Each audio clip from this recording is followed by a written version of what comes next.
Hello, fellow traders, 'tis I, the Rumpled One, coming to you on Friday, May the 22nd, the year's 2026. Let's talk trading, weekly wrap up. These videos are for educational purposes only. Your results may differ from mine. As always, have your risk management in place so you don't lose more than you're willing to lose while you are trading. So let's go ahead and take a quick look here. For the week, the pound is 125 pips above the weekly open. 19 off the high, 142 off the low, and according to the dashboard, all the weekly open gaps have filled. If we take a quick zoom out to the month, we are 150, almost 158 pips below the monthly open, 214 off the high, 142 off the low. Taking a look at the daily, we right now are within the confounds of the weekly opening range. We're actually 6 pips below that high. Notice we crossed above the yearly open today, but fell back below it. We are in the opening range of the year. We are 10 pips above that opening range low, and we are below the opening range of the month. We are 124 pips below the low of that opening range. For the year, we're 13 pips below that yearly open, 424 off the high and 286 off the low, and we have not pushed the range for the year this month. Yesterday was an inside bar. We had a break at 154, or I'm sorry, 134.54.6, and we actually hit 134.628 before price reversed, and I got stuck in that updraft. As you can see, we got a lot of weekly opening bars to be traded. Now, we are within the inside bar that happened 3 months ago. In fact, we're 11 pips above that low. For the day, the range, only 50 pips on the pound. Pound New Zealand, aka the new beast, leading the pack at 151, and dollar yen's only 40 pips. Okay, it's the Memorial Day weekend here in the US of A, and maybe all the traders are saying, you know what, we're going to make a long weekend out of this Friday through Monday, because Monday is Memorial Day.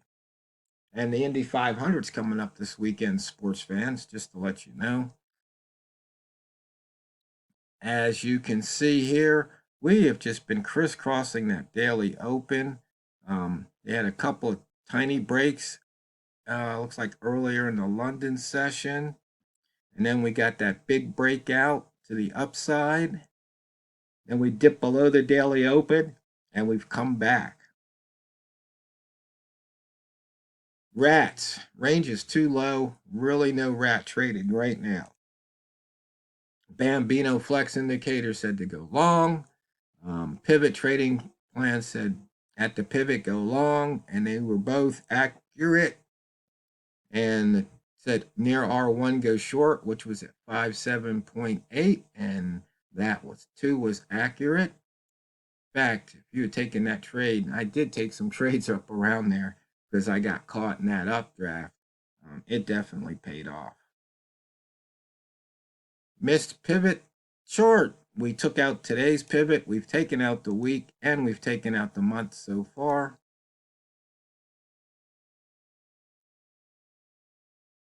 Looking at the wick zone, in and out of that lower wick zone a bunch of times, in and out of the upper wick zone on both sides. We did break that. High. It's kind of interesting here. If you take a look, we had that high from a couple days ago. We got close, but not quite. Hand grenade territory. For the week, 161 pips. So over the last 12 weeks, that puts us at the 16th percentile. Nothing to write home about. We did break out of last week's low, so we won't have an inside bar. We did not break out of the high. We broke out of the low by 13 pips. Nothing to sneeze at. I take 13 pips every day. For the weekly rats, high minus close 20 and close minus low 141. And for the weekly open crossover traders, once again, open minus low was only 17, but high minus open 144. Looking at some simple price action here. We had some good trading here on the M30 ranges with 2 bars ago. Kind of petered out, but that happens. But as you can see here, there was a nice movement, and it went all the way up and came all the way back down. And I was kind of kicking myself because I got, like I said, I did a dumb trade and I got caught, and then I started shorting, and my TP I think was at 30, and I knew it was coming down to the 25, but I had so much emotional damage. I was in 30 trades, just to let you know how crazy it was. So I didn't want to have the chance of it hitting 30 or hitting my TP or getting within, my original TP if I had moved it and then bouncing. I did not want that to happen. So I traded the emotional damage, got rid of that. But I walked away that trade with 30 some pips. So it wasn't good trading, that's for sure. It was ugly, but got the job done. And all I did was I just kept taking all my short signals, or just about every one of them. In fact, there was a death cross on M5. I remember that one too. Um, Looks like we've on the counter trend sweep on the price state dashboard. Oh, pullbacks are deep here. Interesting. Looks like I still got a slight bug in this indicator. I'll have to fix that.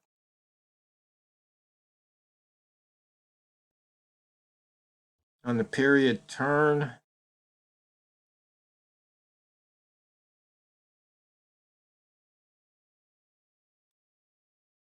that's interesting. Oh, what was I thinking? I've got them turned off. So here we can look at the daily high. Oh, I know. I think I've got the dashboards turned off.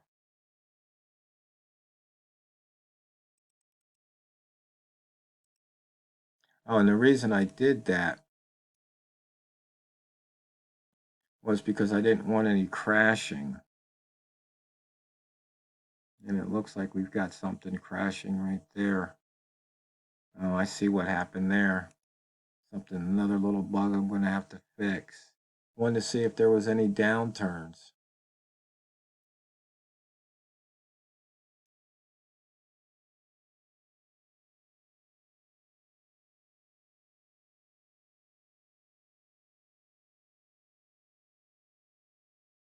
And that was on the monthly.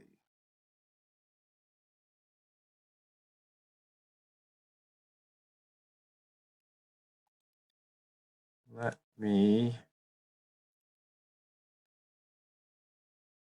turn off the month one.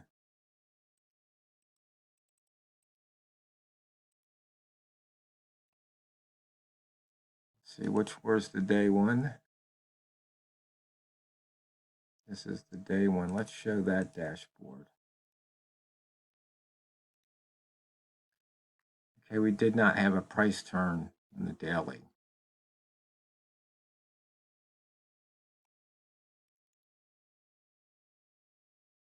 So, close minus year-to-date open percent, we're at minus 0.11%.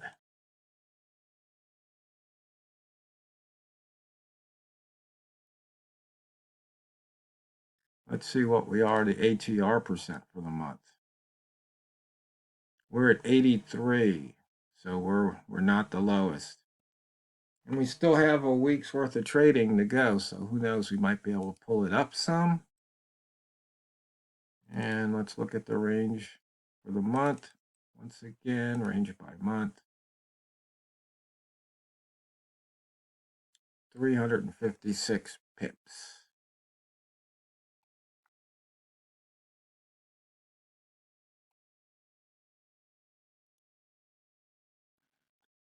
Let's zoom out to the month.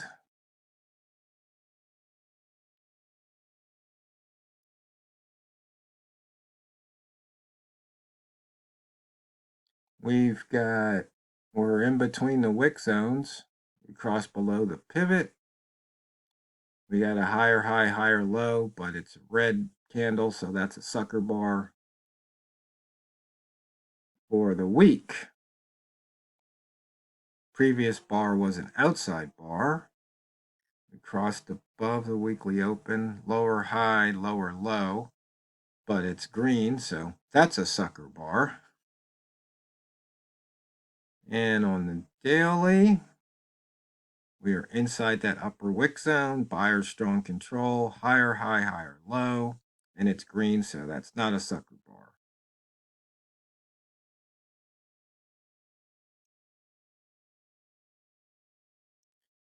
So, looking at this price action for the day, right here, we were somewhere around 30 some pips of range, I think, for the day.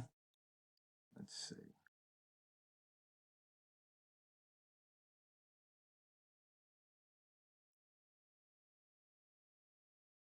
See, that's yesterday's. I think from here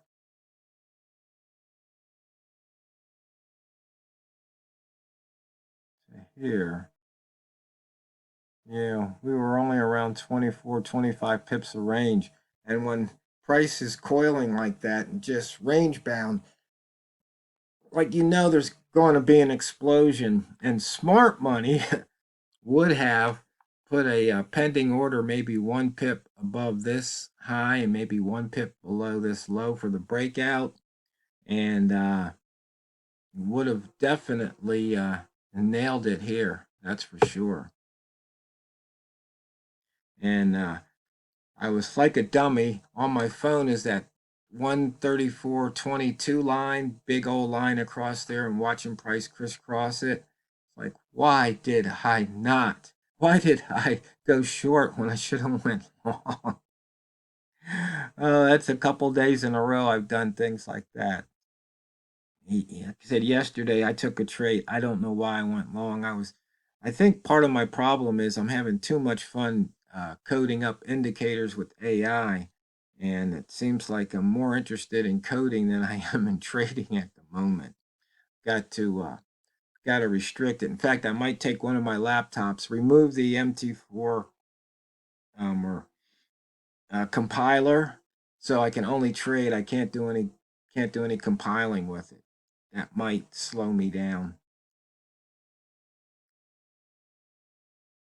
Sometimes you have to make your environment to make it easy for you to follow your rules, not hard. It's like if you don't want to eat junk, if you add junk to your house, junk food, chips and cookies and crackers and candy bars and ice cream, and if you have abundance of that in your house, that's not going to help you not eat it. Now, if you take it all away, it's going to be real hard. You're going to have to go to the store to get junk food. So maybe you just won't eat junk food. Maybe you'll eat something healthy instead. That's what you have to do.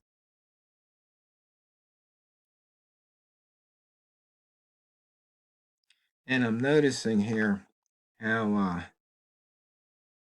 indicators are putting up more than one, because there's something when you reload it from one chart to the other, or you turn it off and turn it back on, the computer still thinks there's slots being used. So maybe I'm going to have something where when it first comes on, all the slots the memory gets freed up. I think I showed you that. If you hit the F3 key, you get all your global variables. And see, this is where all the candle states are stored, the button states. And then these are for each chart where those buttons go. And the other thing is, I'm wondering if I might have to run all my code back through so they all have the same, use the same formats. So when this happens, when we turn its things on and off, it knows that, hey,